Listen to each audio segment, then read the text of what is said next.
Hello everyone. Welcome back to Physiology lecture. Today, we're diving into one of the most intricate and fascinating structures in your respiratory system, the bronchial tree. The bronchial tree is a crucial part of our respiratory system. It's a complex network of air passages that branches out from the trachea, or windpipe, into the lungs. Trachea and bronchi are together called tracheo-bronchial tree. It forms a part of air passage. Components of tracheo-bronchial tree. Trachea bifurcates into two main or primary bronchi called right and left bronchi. Each primary bronchus enters the lungs and divides into secondary bronchi. Secondary bronchi divide into tertiary bronchi.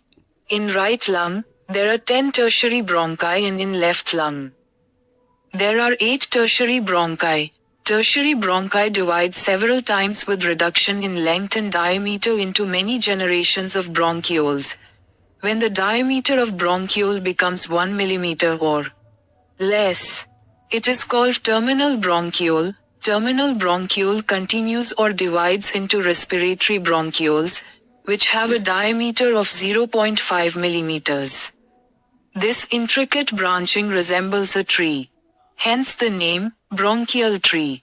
The purpose of this structure is to ensure that air is efficiently distributed throughout the lungs, allowing for optimal gas exchange.